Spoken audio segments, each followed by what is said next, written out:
In June 1938, a Life magazine photographer pointed his camera at a cluster of dark shapes bobbing in the surf below the newly opened Highway 1, near Bixby Bridge on California's Big Sur coast.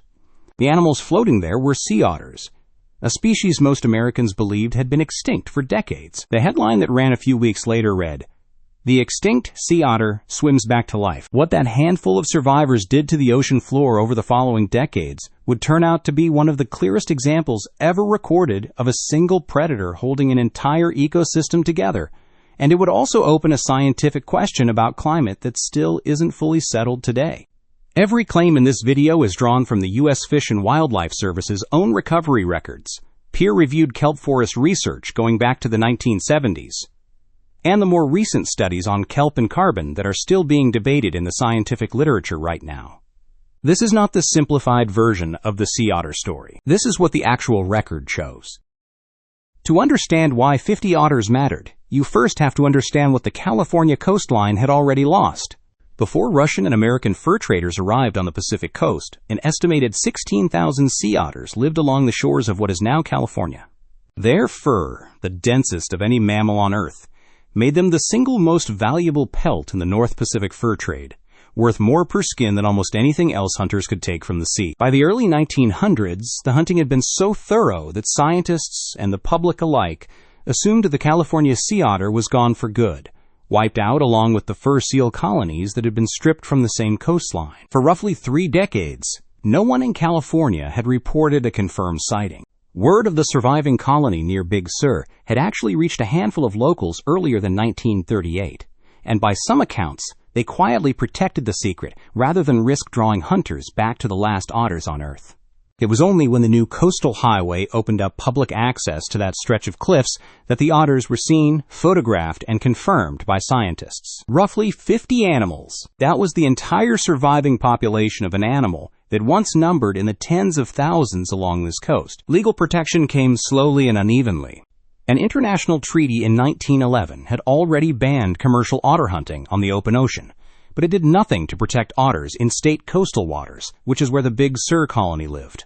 It took until 1972 for the Marine Mammal Protection Act to make hunting or harassing sea otters federally illegal in U.S. waters, and until 1977 for the southern sea otter to be formally listed as a threatened species, by which point the population had grown to only around 1,000 animals spread along a narrow stretch of coast. What happened to the ocean floor around those recovering otters is where the story becomes genuinely remarkable. Sea otters eat enormous quantities of food every day just to fuel their metabolism, and one of their favorite prey is the purple sea urchin. Left unchecked, sea urchins graze kelp down to bare rock, turning what should be a dense underwater forest into what marine biologists call an urchin barren, a flat, gray, nearly lifeless seafloor. Where otters were present in healthy numbers, urchins stayed hidden in rock crevices. Kelp grew tall and thick, and an entire community of fish, invertebrates, and other marine life returned with it. Researchers eventually confirmed something striking. Across the length of the Pacific coast,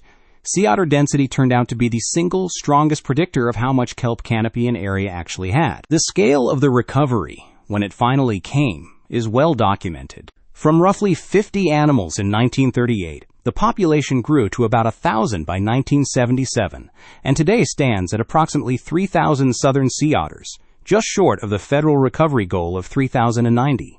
Every one of those 3,000 animals is descended from that single colony that survived near Big Sur. But here is the part that rarely makes it into the viral version of this story. Sea otter recovery has stalled significantly in recent years, and the reasons are more complicated than simple population math. Shark bites, particularly from great white sharks that don't typically eat otters but often bite and release them anyway, have become one of the leading causes of otter mortality, and are widely believed to be a major reason the population has struggled to expand north and south into much of its historic range. A large-scale attempt in the 1980s to establish a second, insurance population by relocating otters to San Nicolas Island off Southern California largely failed, as many animals swam back toward the mainland or did not survive, and federal wildlife officials eventually ended the program. And in Northern California, where otters were never able to reestablish themselves, kelp forests collapsed by more than 90% after a separate marine disaster wiped out another key urchin predator, sunflower sea stars, in the early 2010s.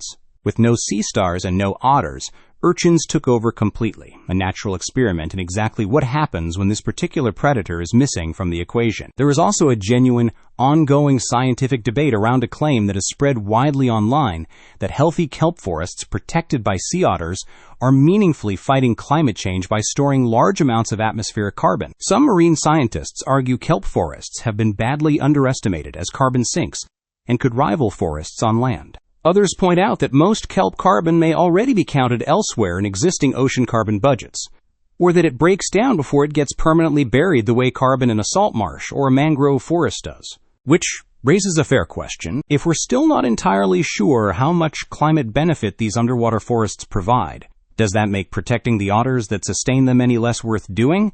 Or does it just mean we should be honest about which parts of this story are proven and which parts are still being worked out? What is not in scientific dispute is the ecological role otters play locally, animal by animal, urchin by urchin, wherever they're present in real numbers. Today, southern sea otters remain listed as a threatened species, confined to a relatively narrow band of the California coast, nowhere close to reclaiming the full range their ancestors once had from Baja California to Oregon. Conservation groups and federal biologists continue to debate the best path forward, including newer proposals to reintroduce otters into parts of their historic range in Oregon and Northern California that have gone without them for over a century. Nearly 90 years on, the sea otter's story is not a clean, finished comeback. It's a 50-animal miracle that stalled partway home, propping up entire underwater forests everywhere it reaches and leaving bare rock everywhere it still can't. Which might be the more honest lesson in this one, too. Recovery isn't a single finish line a species crosses. It's an ongoing, uneven negotiation between an animal, its predators, its habitat, and the parts of the ocean that humans still haven't decided how to share.